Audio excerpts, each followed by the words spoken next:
it was inspired by the court of St. James. And when we say the St. James, we're saying to ourselves, the center of the universe. All our employees understand that brand narrative and that brand story, and they know that our goal is to be the center of the universe. And so when we say the St. James, we're saying to ourselves, it's a reminder, the center of the universe, the center of the universe, the center of the universe. And so that's where it came from, and that's what it means, and that's what we're trying to be. Awesome. Look, I love it. Offline one day, I'm gonna have to ask you about some of those other names that you all kicked around before you settled on St. James, brother.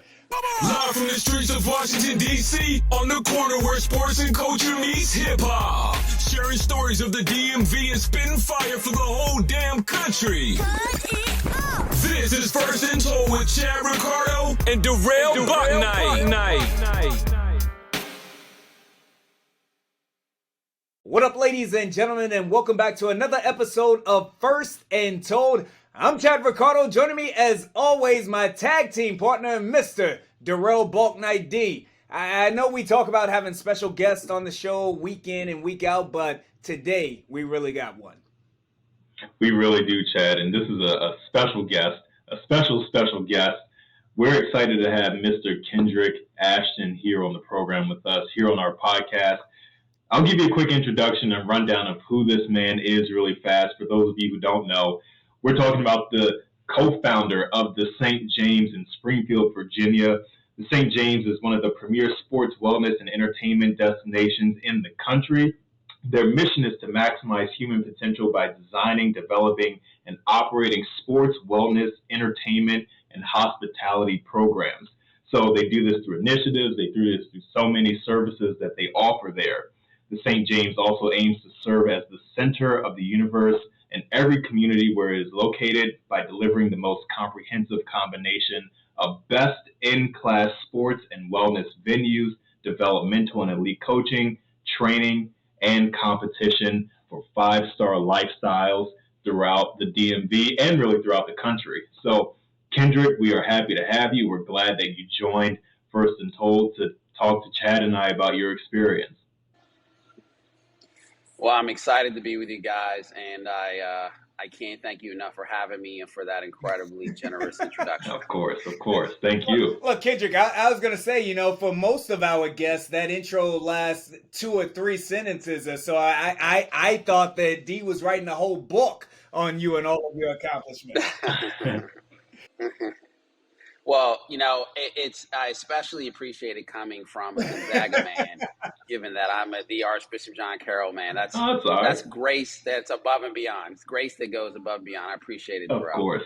Kendrick, before we get started, it's funny that you mentioned that here. Now you may not fully be able to see, but I'm showing off our 6 degrees of separation here. I'm currently wearing my throwback Allen Iverson Bethel High School jersey because I attended Bethel High School. Today, I'm calling a game at Carroll, which I know that not only you're an alum of, but Big John Thompson is also an alum. So that's our 6 degrees of separation.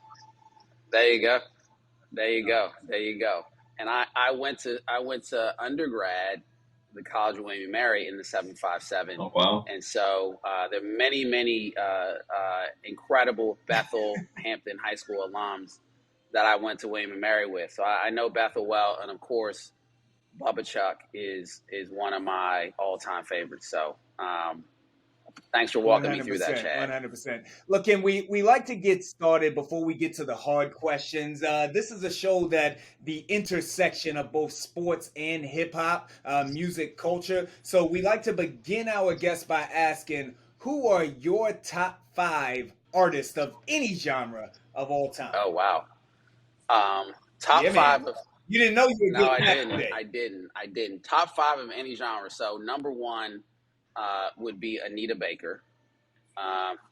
Number 2 would be Brian McKnight. Number 3 would be Stevie Wonder. Yeah, man. Number 4 would be Earth, Wind, and Fire. And number 5 would be JayZ. And that's now that's what. Got to throw JayZ in there. Look, I think that just about every guest that we've had, no matter, and I'll steal your word here, Kendrick, no matter their vintage, has thrown in JayZ in some way, shape, or Yes. form. I'm happy that you did that. It makes me Yeah, feel he's good. tough, man. He's tough. He's hard to beat. So I'm a big Yeah, fan. man. And you know what? And Kendrick, I have to interrupt really fast. I actually just told Chad the other day who Anita Baker Oh. is. He had never heard of the song "Caught in the Rapture" by Anita Baker. So look, he's repping the Bethel jersey. He's repping Iris, and he doesn't know who Anita Listen, Baker is. So thank you for listen. Yep. If I have one song to play in the final moments of my life, it'll be Anita Baker. That's how much I love her. That's what's Yeah. up. That's Wow. up. That's what's Wow. up. I have 3 sisters, and I'm 40 years old myself. I am well aware of who Anita Baker is. Ken, let's. I want to get to you here, right? Yeah. You know, we talked about, and Darrell gave that great intro as he spoke about the St. James, just kind of in a general aspect.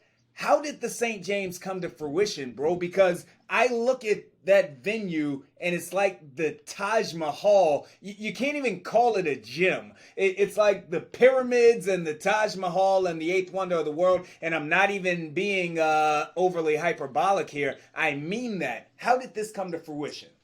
So, you know, I'm sure like you guys, I was a really, really good student growing up, and I was passionate about school, but I also absolutely equally love sports.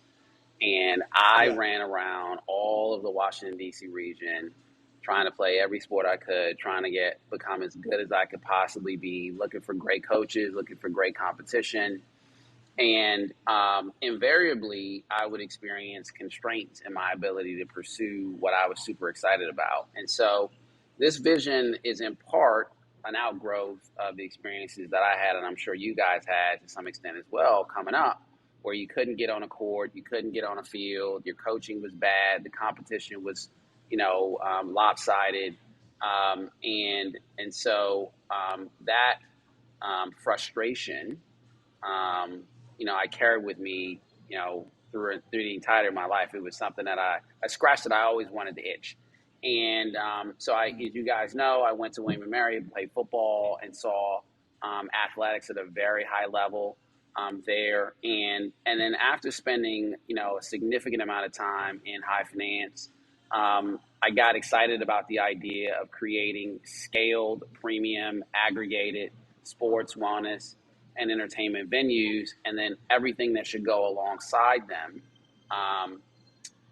across the country and ultimately across the world, with the goal of serving that 12-year-old kid that was Kendrick Ashton, that was running around in the wintertime trying to play basketball at a high level, in the spring and summer trying to play baseball at a high level, in the summer and fall trying to play football at a high level, running track, trying to lift weights when you're 14 years old and people telling you can't be in the weight room, et cetera. So it's really all an outgrowth of that. And once I started to really, nail down the idea, it was just a matter of putting one foot in front of the other to execute on the vision. When I walk through your facility, again, it is something that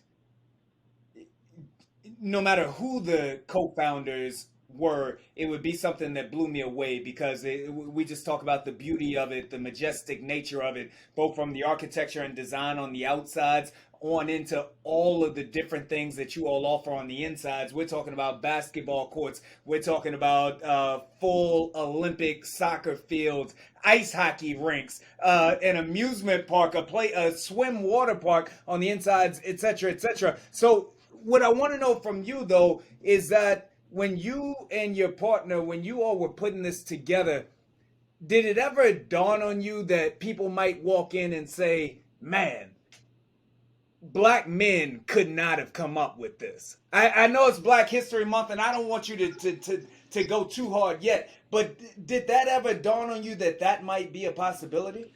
No, it never occurred to me that anybody would think that, and certainly not say it.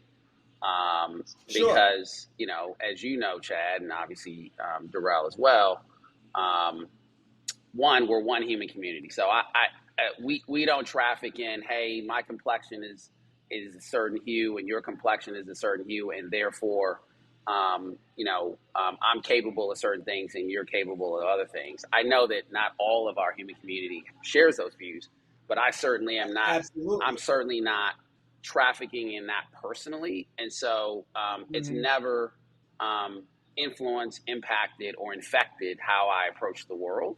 But beyond that, is as extraordinary as the St. James is, there are many, many, many, many, many things, and I could say many to really capture it a million times, that Black people, quote unquote, Black people have done that are even more extraordinary than developing this business, which will ultimately be significantly larger than it is today over the course of the next 10, 15, 20 years. So in the grand scheme of achievements of Black people, this is quite small. And it never occurred to me that anybody would think that what we've done here is somehow exceptional for quote unquote Black people to achieve. Kendrick, when you just talked about the idea and the vision that you had, and then you said the execution was putting one foot in front of the other, and then going out and creating what is this facility that is impactful for so many around the community and so many around the country. But take us through the process. What were the planning stages like? What were the actual physical stages like? Getting models and creating maps and getting a grid of everything, and then actually making the building the location. What was that like? So you start with a general concept of an idea, and you try to refine it and sharpen it and get it to be as detailed and get the resolution of it to be as high as you can as an idea.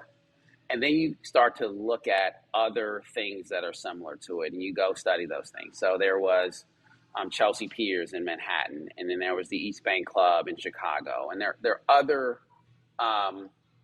operations, developments that are in the same universe as the St. James. Not quite the same, not the same focus, etc., but in the same universe. And so you go out and you study those and you figure out what you can learn from those developments, those operations, and you try to bring that into your idea. And you then try to build out what the business will be like, how will it operate, so that you can now have a fulsome picture of an economic model that is going to drive great experiences for customers and great returns for investors and partners that are participating in the business. You then have to understand where you're credible and where you're not credible. So, I think as I mentioned earlier, I was an investment banker, an investor for the better part of 15 years. And so I had a lot of credibility as it related to finance and getting deals done. But I hadn't built anything since I was, 8 or 9 years old building a Lego. And so, you gotta understand where your strengths are and where you have a lot of credibility and where you need to fill credibility and skill gaps. And so you then try to put together the best possible team you can. And, my approach is always to have the best possible partners, best possible service providers you possibly can in any discipline that you're doing anything in. So, we went out and found, a world-class architecture partner, a world-class development partner, world-class land use council, world-class operating consultants, and aggregated this team to fill the gaps where we had obvious needs from a skill and experience perspective. And we leveraged that team to build out the full vision. So, step by step, sourcing locations. We did a ton of analysis around the country to identify the best markets to be in and the best sub-markets within those markets to be in. And we did a national effort to identify where we wanted to start. And that was driven by data. And once we concluded that the Washington market and Northern Virginia in particular was the absolute best market in the country to start in, we then had, a world-class real estate services firm identify sites for us. And then you start negotiating for the sites, you understand all the zoning particulars, and you start to develop development plans for the sites that you think are best suited to what you want to do and have the highest likelihood of being able to secure those sites. And then you go from there. So hopefully that answers your question, Darrell. That's how we went about it. Of course. And here we are. One thing I'm curious about is the facility. I haven't been there in person, and I hope to get there one day soon. I definitely want to, but I've seen pictures and I've seen videos and I've seen the grand scheme of it. It's so grand. It's so it's huge. It's gargantuan. There's so many. It's a pyramid, and one thing that interests me is that it's not only an athletic facility. It's not just basketball or football centric. I mean, you have squash, you have tennis, you have hockey, but you also, and it says this on the website, you focus on health and wellness. Those are components of sports that people often forget about, but they're at the core of who athletes or even non-athletes are as humans. Why was that element so important to you to incorporate into your mission and what the St. James stands for?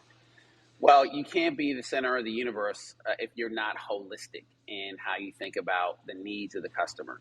So, we have a performance orientation. We're super focused on the active lifestyle, and a massive part of maximizing your potential, which is a part of our mission. Our mission is to help people maximize their potential through the power of sports and wellness. A significant part of that is being healthy, is being well. And so you have to have that as a core part of your offering if you want people to be high performers and you want them to have a shot at maximizing their potential. You have to both take care of yourself and understand how to take care of yourself. And that's one of the things that we're focused on doing here. In terms of the athletic side of things, as well as the health and wellness side of the things, one of the other things that truly is at the core of the St. James are these youth and even these youth and high school sports. Where did a desire for you to work with and to foster the growth and development of our young people, where did that come from? I really honestly thought it was a big business. I did not come at this from a sort of philanthropic, kind of social, political perspective. I spend, as you know, Chad, I spend a significant amount of my time engaged in those efforts. I serve on the board of Archbishop Carroll. I was the chairman of the board of Dance Theater Harlem. I could go on about my the service side of my life, but the reason I got excited about what we do at the St. James is because I thought it was a massive business opportunity, and so I love walking around the St. James, and I was saying this to Chad before we started recording. I love walking around the St. James and seeing a 10, 11, 12-year-old getting up 500 shots, making his or her way around the ice rink, working on, their skating skills in the pool, doing, dozens of laps. Nothing makes me happier than seeing a young person going after what they want in a very purposeful, intentional way. I love seeing a mom in here working with her son or her daughter on some particular skill. I love to see a dad in here working with his son or daughter working on a particular skill. I love that stuff. It makes me happy. But the thing that drew me to this is I thought it was a big business. like you said, the location of it was ideal for that big business as well, as you Yeah. as you're centrally located there in the DMV. I want to go back to a couple of weeks ago at the MLK Classic. Now, of course, during the MLK Classic, we had some of the biggest and brightest teams throughout the country. We had Kanye West, Donda's squad, teams from Texas, others from California, even the biggest squads here in the DMV. But I thought that it was so cool and so meaningful that in addition to the basketball, there was also the cultural aspect of going to the Lincoln Memorial, going to the African American History Museum, the Martin Luther King Monument, and then also the finance piece. Why Yeah. is it important to you and to the St. James to both include those cultural and the finance pieces to our young?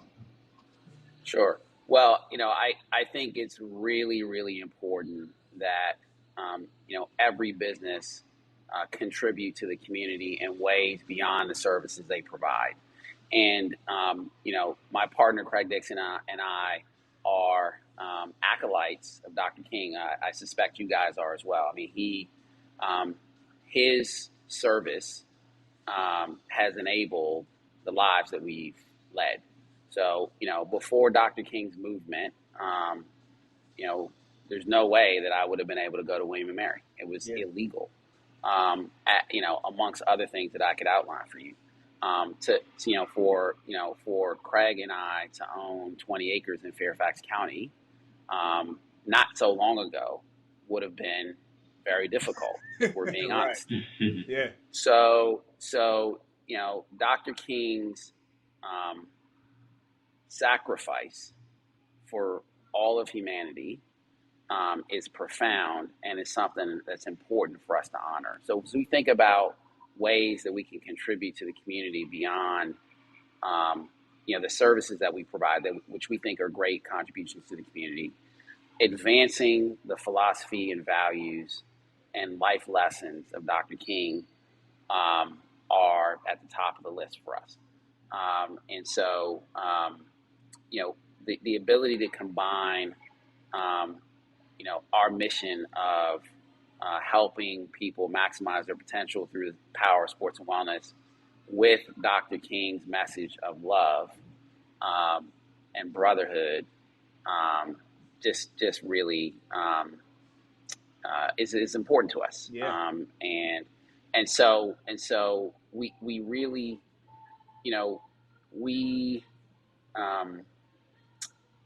we can turn Dr. King's lesson into slogans and sound bites.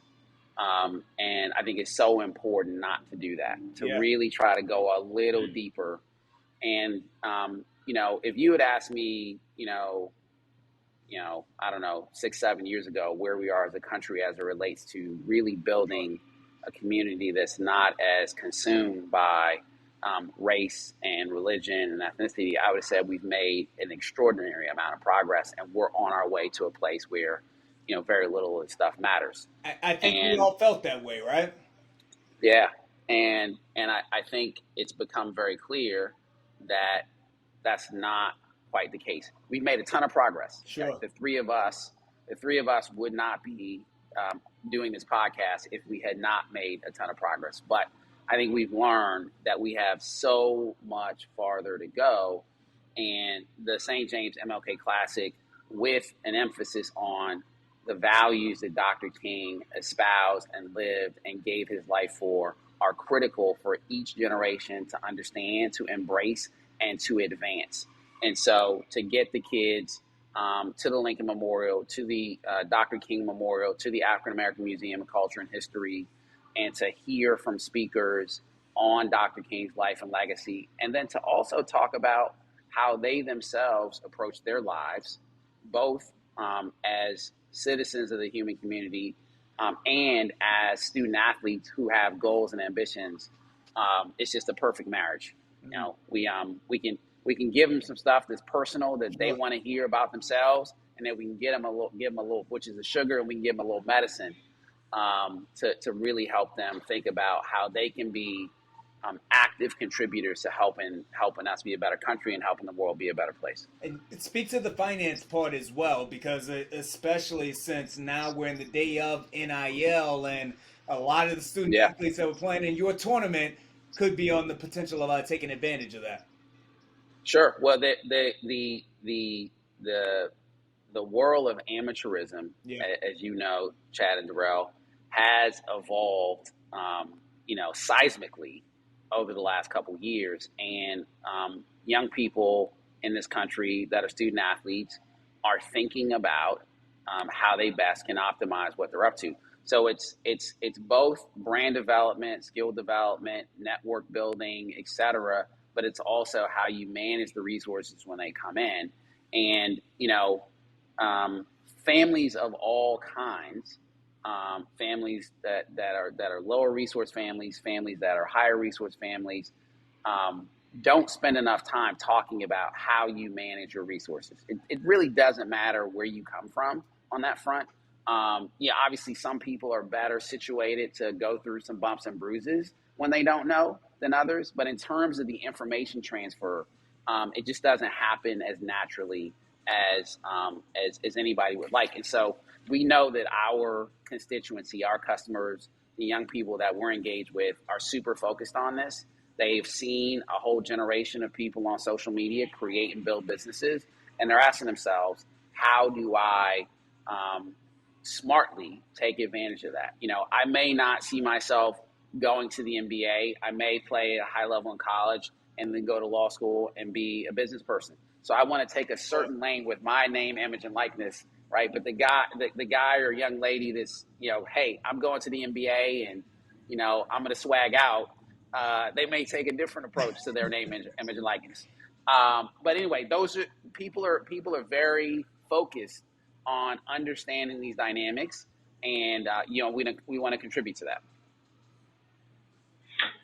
Kendrick, one thing I'm curious about is you've alluded to so many different elements and aspects of the St. James, the facility, the physical facility as a whole, the people who walk in there to train, to work out, to compete, the building it literally from the ground up to become what it is today. When getting in your head a little bit, when you walk in or when you see this facility that you helped build, that you developed, when you come in contact with so many people who are there, what is your favorite part of whether it's the facility itself, whether it's the environment, whether it's the people you come into contact with? What's your favorite part of the St. James? My absolute favorite part is what I described before, which is, I'm in here at 5 a.m, and there are fathers and daughters and mothers and sons and fathers and sons and mothers and daughters. Literally, they're in here and they are working. And these are 10, 12-year-old kids. And you guys, I'm sure, have heard people talk about, this next generation, they're so lazy, they don't know what they're doing. Right. Where do these people come from? And I gotta tell you, every day I see young people that are remarkable. Mm-hmm. And so that's my favorite part is seeing people having the space and time and support that they need to get to where they're trying to go. That just makes me, I just love it. I love it.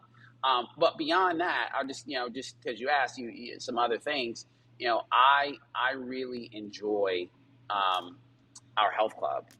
We've got this really incredible, 50,000 square foot health club where we got all kinds of toys and all kinds of equipment, great trainers. And, it's very important for one, as I said earlier, for a person to take care of oneself. And I don't have any reason not to take care of myself given where I spend all my time. So I love our health club. But I love the whole place. I really do. And I try to consume as much of it as I can because I think it's important to understand the experience that every customer's having. So, I eat our food. I participate in our performance nutrition plan. I'm in the spa. I'm in the pool. I'm going down the slides in the water park. I'm on the ice. I mean, I really do try to make sure that I touch and feel everything as often as I can so that I understand what the customer's experiencing. In any day, Kendrick, any single day, how much of your facility do you see in any given day? Because again, if someone hasn't been there, it's easy for them to not understand how massive of a complex it is. How much do you see day by day? Yeah. I probably see at least a third of it every day. That's what's up. Many days I'll see, upwards of 75% of it. I see all of it every week. So I'll make sure that I see every piece of it every week. But on any given day, if I'm not giving a tour to someone, which happens, often, I don't see all of it because you really have to be intentional to see all of it. You really do. Yeah. One quick thing that I also have is the name, the St. James. Sure. Where did the name come from? How did that develop? So we saw this, as I said, I think I've said several times, we saw it as a big business, and it needed to have a brand that supported the ability to become a big business. So I won't tell you the kinds of things that we wanted to avoid, but I'll tell you that, there are brands that people develop that, by their very nature constrain the capacity of the business. And we didn't want a brand that would constrain us in any way. We wanted a brand that would accelerate and expand the possibilities. So we saw it as a big business and wanted a brand that could support that, enable it, drive it. We wanted a brand that was premium. I think you guys have very kindly said several times, what we've developed is a premium experience across the board, and we wanted a brand that represented that. We wanted a brand that was trustworthy. So when people said it, they thought trust came to mind, or at least it would come to mind or could come to mind. We wanted something that was timeless, that didn't seem like it was, from the future or aged in any way. And importantly, we wanted something that represented this idea of being the center of the universe. So Darrell, when you read, what we aim to be the center of the universe in the markets and communities where we are. And so the St. James comes from the Court of St. James. I think I mentioned that my partner Craig Dixon and I went to William and Mary. William and Mary, as you guys know, was chartered by King William and Queen Mary, two of the only co-regents, co-rulers of an empire in the history of humankind, and they helped flourish the British Empire, good or ill. There are lots of bad that came along with the British Empire, but some meaningful amount of good. And during the reign of the British Empire, all of the activity that was happening around the globe was happening at the Court of St. James. The Court of St. James is the seat of the British Empire. And so it was inspired by the Court of St. James. And when we say the St. James, we're saying to ourselves, the center of the universe. All our employees understand that brand narrative and that brand story, and they know that our goal is to be the center of the universe. And so when we say the St. James, we're saying to ourselves, it's a reminder, the center of the universe, the center of the universe, the center of the universe. And so that's where it came from, and that's what it means, and that's what we're trying to be. Awesome. Look, I love it. Offline one day, I'm gonna have to ask you about some of those other names that you all kicked around before you settled on St. James, brother. Look, we'll get you out of here on this, Kendrick, because obviously you all have accomplished all of these amazing things thus far, building up this facility. Obviously, the next question is, what's next? What's next for the St. James? What's next for you individually? Sure. So, we are continuing to build the business in this region and around the country. You won't be surprised to learn that the pandemic was not a helpful thing in many respects. But there were a lot of silver linings that came out of it. And so it's created quite a bit of opportunity for us. And so you will see increased growth in the Washington region for us, and not in the not too distant future, growth around the country.